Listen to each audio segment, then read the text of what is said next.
मोदी 2026 के बजट में देश के लिए क्या लेकर आ रहे हैं? 48 घंटे से पूरे देश में हलचल थी। शेयर मार्केट में तूफान था। सोना चांदी भी सीधे मुंह के बल गिरे, जिसकी वजह से सोना चांदी खरीदने वाले सदमे में हैं। लेकिन 2026 के बजट से निर्मला सीतारमण ने फिर से हैरान कर दिया है। किसानों से लेकर महिलाओं तक के लिए कई बड़े ऐलान हुए, जिसके बारे में आगे आपको बताएंगे। देश में अब आपको कपड़ों से लेकर जूते और मोबाइल फोन ही सस्ते नहीं मिलेंगे, बल्कि इलाज भी सस्ता मिलेगा। सबसे ज्यादा इस बार चर्चा हो रही है रक्षा बजट की, जिसे पाकिस्तान से करीब 4 गुना ज्यादा बढ़ा दिया गया है। लेकिन आपके लिए सबसे ज्यादा जरूरी है कि 2026 में आपको कितनी कमाई पर कितना टैक्स सरकार को देना पड़ेगा। सबसे बड़ा ऐलान इस बार के बजट में मोदी सरकार ने किया है कि 7 हाई स्पीड कॉरिडोर विकसित होंगे, जिनसे पूरा देश एक साथ जुड़ेगा।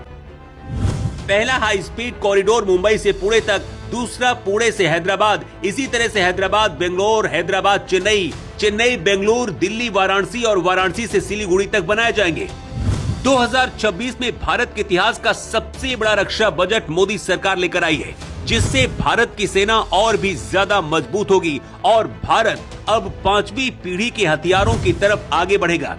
2026-27 के लिए रक्षा मंत्रालय ने 7.8 लाख करोड़ रुपए का बजट दिया है। पिछले साल बजट 2025-26 में रक्षा सेवाओं के लिए 1.80 लाख करोड़ रुपए का आवंटन किया गया था। लेकिन इस बार तो पाकिस्तान से लगभग 4 गुना ज्यादा भारत ने अपना रक्षा बजट बढ़ाया है। अब चलिए आपको बताते हैं कि भारत के किसानों के लिए क्या बजट में ऐलान हुआ है।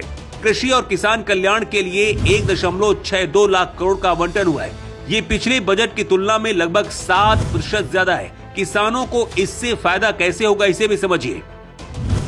किसानों के लिए AI टूल लॉन्च किया गया है। ये टूल कृषि संबंधी सलाह, मौसम की जानकारी और फसलों के बारे में जानकारी देगा, जिससे किसानों को नुकसान कम और फायदा ज्यादा होगा। इसके साथ ही कृषि लोन भी बढ़ाया गया है। ग्रामीण महिलाओं को उद्यमी बनाने के लिए शी यानी कि self help entrepreneur mart Modi सरकार शुरू करने जा रही है। शिक्षा और सुरक्षा को बढ़ावा देने के लिए देश के हर जिले में कम से कम एक बालिका छात्रावास स्थापित करने का ऐलान मोदी सरकार ने किया है।